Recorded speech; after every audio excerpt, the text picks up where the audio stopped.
Hey, what's up guys and gals? My name is Nineg. Thank you so much for joining me today. We're going to be talking about King Kong from 1933. This video is part of my Halloween special for 2025, so make sure to like, comment, and subscribe to support my channel. It's all free, and it is the best way to support my channel, and I do appreciate it. So let's get right to it. If you haven't seen this movie, you have to do yourself a favor and truly watch it. I was pleasantly surprised by how good it was. Yes, it's from 1933. It's a little dated in terms of the technology, but it's still very enjoyable. The story's very good. It flows well. Even some of the technology for the time, when you see it, you can really appreciate it and see how much hard work went into it. Remember, 1933, they didn't have much to work with, just their brains, and they were pretty intelligent. Now, how did this film come about? Well, we can attribute it to Marion C. Cooper, who had the vision for the film. He had kind of a dream of a giant ape, and that the ape was wreaking havoc on a city. So he wanted the idea of a giant ape, the world's tallest building, fighting airplanes, and that was the main crux of the story. From there, he worked backwards from there to develop the rest of the story and, of course, the film. Now, was this film popular, successful, a complete failure? Well, it grossed in 1933, $90,000 in its opening weekend, which is the biggest ever opening at the time. Pretty impressive.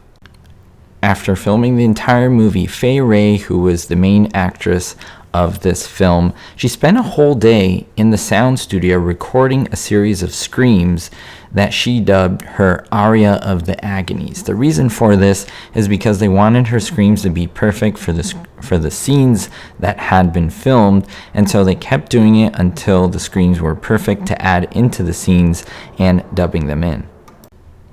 Now, some of my favorite scenes where we could actually see Kong's hand up close grabbing the woman, in this case Anne. Now, this hand that they made, of course, was a giant hand, and it was attached to a crane, and they raised it up 10 feet. So first they used a technician to put the actress into the fake giant hand, and they closed the fingers of this ape-like fake hand around her.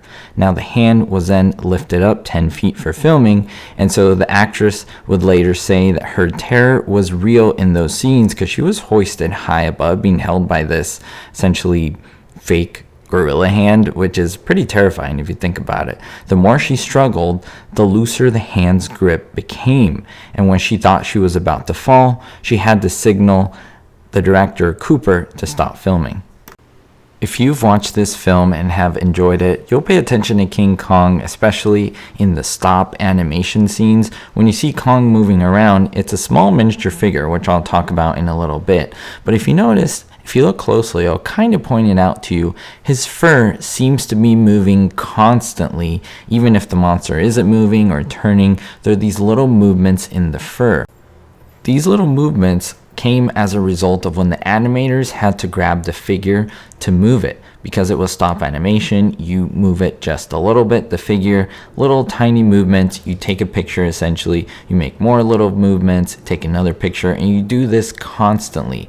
But the animators knew that the fur would move slightly, and as they put all these pictures together and by advancing them forward, they would show as little movement. So the animators try to minimize this by brushing the fur constantly to hide their work.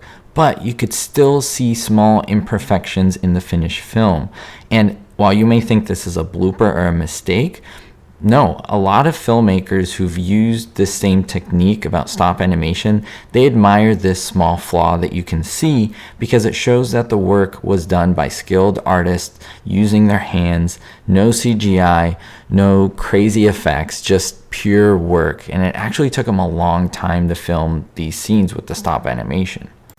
As I mentioned earlier, Kong was only an 18-inch model made of metal mesh. That was the skeleton. There was a mixture of rubber and foam for the muscle structure, and the fur, or actually the hair, was rabbit fur, and it looked very, very great on screen.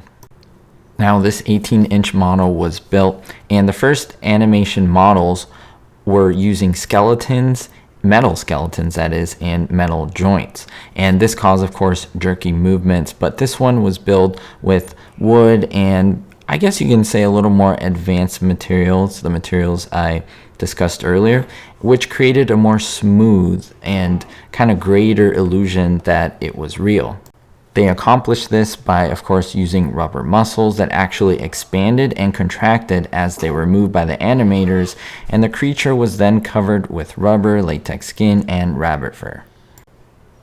The animated models had to be shot one frame at a time with minute, small adjustments between each shot. It often took an entire afternoon to get 24 exposures needed to fill 1 second of screen time. So for example, the battle between Kong and the pterodactyl, the big flying dinosaur that looks like a giant bird, it took 7 weeks to film. Yeah, that's right, 7 weeks, almost 2 months, because they're using this stop motion type animation. It was a very time-honored method of using visual effects and just creativity to make something look really, really cool.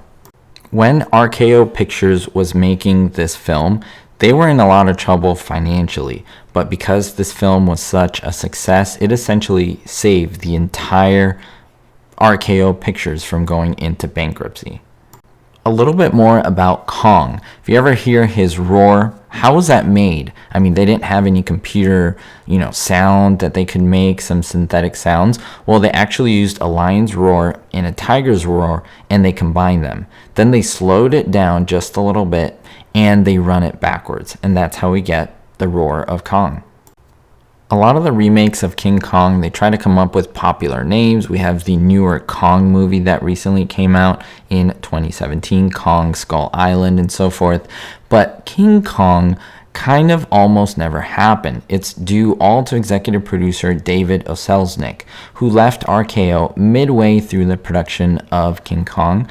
Now, his last act of business at RKO, and probably his biggest contribution to the film that could say saved the entire studio, was to write a memo changing the name of the production from Kong, as it was originally supposed to be called, to King Kong. And I actually applaud him. Maybe it was a small detail, but I mean, King Kong is such a popular type name, and I think he couldn't have done any better. So I'm really interested to see if you have seen this 1933 film. In a few years, it'll be in public domain so that you can watch it and enjoy it. It'll probably be popularly available, but it is a really good scored film. Don't let the age of it deter you. Just understand there's stop animation in it, but the story is really good, and a lot of the effects in New York, which are toward the end, are really, really well done, especially for the time, and they're really entertaining. And believe it or not, there's a large body count in this film. So thanks all for your support. Don't forget to hit the thumbs up button and to subscribe, and most importantly, never forget to always be hopeful. Thank you so much to all my patron supporters, especially my diamond tier patrons: Joanna R, Citizen Kane 359, Sally N, Daniel B, Jerry D, and Vito L. If you want to be on this list, make sure to check the link in the description, and thanks to all who support.